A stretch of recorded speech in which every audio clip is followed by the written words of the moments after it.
Welcome to the third online module for co-teaching for administrators for Durham Public Schools. We're going to move on and talk about the last two approaches to co-teaching. Let's view a video on alternative teaching. States, a Native American woman named Sacagawea agreed to help them on their journey. Together, they led a group of individuals places to live and find cousins. Which one is most important to what that program is talking about? It's the same amount. Hey, what they did Figure it out, and then show me. 8 cousins.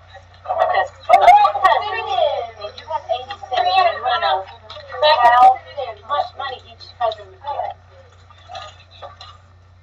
Humorous.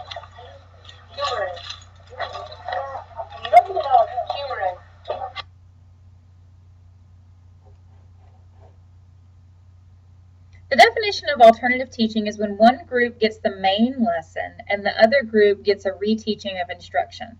This can be for an entire class to just a few minutes. It really varies on student needs. You might use it when students' goals and understanding of concepts vary and you have high levels of mastery that are expected for all students. You could also use it when enrichment is needed. And then also when some students are working in a different or a parallel curriculum, such as on our extended standards. The planning time for this one is actually quite high because you need to be able to group your students and determine which students need to get the main lesson and which students need either reteaching or enrichment. And teachers need to work very closely together on this to make sure that it's not the same students that always end up in the smaller group. Like you would never want it to always be that students with disabilities go with the EC teacher. That's not what alternative teaching should look like. So some examples are, or sample applications might be where the large group completes a practice exercise while another group, a smaller group, receives the direct instruction. Or maybe the larger group is working on checking homework or working on something as a whole group, while a smaller group gets pre-taught vocabulary related to upcoming lessons, or gets that previewing that we've talked about. Or it could be that the large group is working on small group projects. So you've got a larger group, but they are actually grouped into smaller groups, working independently on small group projects, and then each group is being assessed so that everyone will be assessed across like 2 days. Something you want to take into consideration is that, as I just said, membership and the purpose of the small group should always vary. So sometimes you might be using it for enrichment, other times you're using it for direct instruction, remediation, for previewing, that sort of thing. So it should never be the same group of kids that always goes with the same teacher. Let's look at a video for team teaching. The main standard says that sound can change by changing the rate of vibration. And down here it says, what are the conditions that make pitch vary? Vary means to do what? Stay the same or different? Different. Vary means to be different. So how does changing the rate of vibration maybe affect pitch? Michael?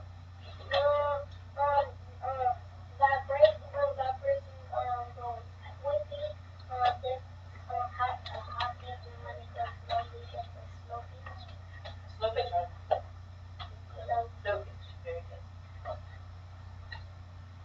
Excellent. All right. Now, we are going to, because it says that we have to investigate. So what does investigate mean? Find out. Investigate mean. I'm looking for a quiet hand. Jocelyn. To find out. That's right, didn't you, Michael? Excellent. I'm going to jump in before you hand out the pipes. Yes, ma'am. Because we have some directions we need to go over even before we get out the pipes. Because once we start investigating, it's really easy to get lost in the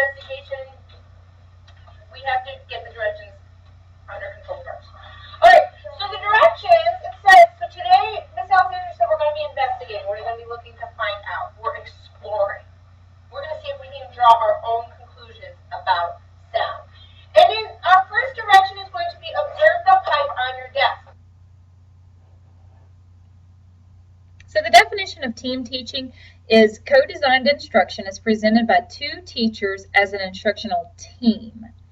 You use it when you actually have compatible teaching pairs.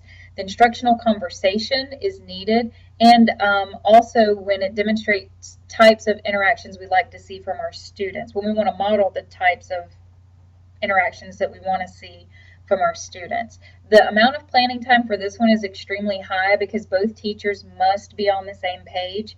As you can tell from the video, if those two teachers were not compatible, the first teacher may have been extremely upset with the second teacher jumping in at that point. However, you could see that it was very beneficial for the second teacher to jump in at that point and add some additional support that the students would need going into that lesson. And I want to go ahead and apologize to you secondary folks out there for all of the videos being elementary. Again, DPI made these modules, and we try to be sensitive to that. Hopefully we can capture some of our DPS teachers displaying effective co-teaching in the classrooms and capture some of them on video to use for future professional development. So some sample applications for team teaching might be in math. One teacher might explain while one does a think aloud activity. Or you might have one teacher talking and one teacher writing on the board, and then you might want to change it out.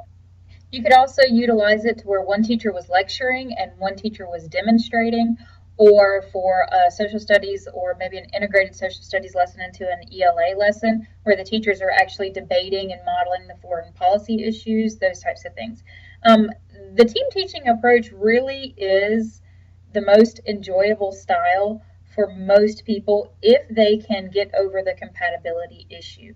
If administrators are really able to match up teams of teachers, co-teaching pairs, where they really get along and see eye to eye and have the same types of educational philosophies, they really can have a lot of fun, which then leads to the students having fun, and it's more interaction for everyone. So just think about some of the 6 approaches and think about when within your school what approach might be used for different situations.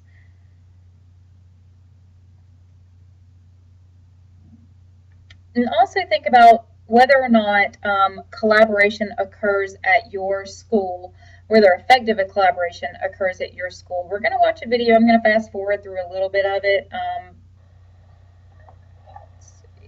Okay, it's time to start. Everyone's here, so let's get started. If you'll take a look at the agenda you received via email yesterday morning, you'll see I've added all your input over the week for this week's meeting. We're going to take these first 5 minutes and do celebrations. Who has celebrations? I don't know if you know, but Gail actually got.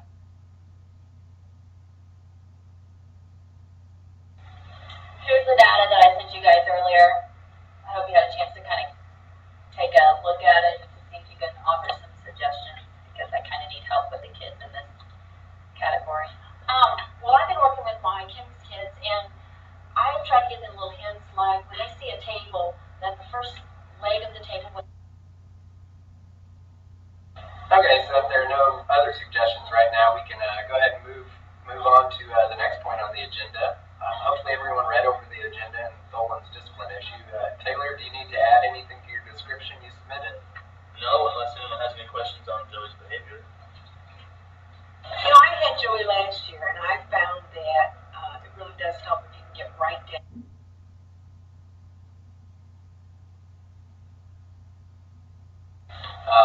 Remember, it's all about student learning. Be sure and have any additions to next week's agenda in by Tuesday. And remember, we're working on common assessment questions next week, so everyone also needs to submit their one question for us to evaluate and improve. Everyone will get the agenda on Wednesday, so make sure you read over the questions and have some good ideas ready for Thursday. All right. I hope you guys have a good day. Okay, so those are just some examples of what might occur in a collaborative meeting. So think about just some things to think about. I'm not going to block off a lot of time during this online module, but think about and reflect on with your schools what are some stumbling blocks to good collaboration and communication, and then what are some possible solutions. And you might want to spend some time having your leadership team problem solve around that, especially for your co-teaching pairs. So let's move on and talk about just some quick resources that we have for helping administrators pair up teachers. Just an acronym, you want teachers sharing hopes, attitudes, responsibilities, and expectations. One of the handouts that I'll email you is something, it's called an T-Harmony checklist, and it's actually pretty neat. If I can drag it over here real quick, I'll show it to you. You just kind of have teachers rate, you're great, just not for me. There's some hope, but won't be likely. With some tweaking, we can work things out, and it's a match made in heaven. And they would go through and talk about things like their pet peeves, what they consider to be acceptable limits for student behaviors. They would tell each other about their rewards and consequences for student behavior in the classroom, tolerance for noise level, their grading policies, how you feel about making tests and grading papers and that sort of thing. So each teacher would go through and interview a number of candidates, kind of like you would do like on a dating thing or something like that. It's just a fun little activity that you could have your teachers do that would give you a better idea and give them a better idea of the individuals that they might want to work with. Another resource is this website, Human Metrics. This is just an online quick little personality test. It's free. It doesn't take a lot of time and that sort of thing. And again, it's just something to get to know folks' personalities and that sort of thing. Another resource that we have is there's another chart that's kind of like when teachers or two co-teachers are having difficulties. There's a handout that we can provide to you that just basically kind of walks them through a problem-solving process where they have to identify the problem, why they think it's occurring, and what some possible solutions are to that problem. As administrators, you often may have one teacher come to you kind of griping and complaining about, well, teacher A did this and teacher B did that, and then, the next teacher would come and complain about the same things about that teacher. So it might be a good idea for those two teachers to kind of sit down and really identify what the true problem is and, how they can kind of work through that. So we are going to go ahead and wrap up this module, and please visit Module 4 at your convenience.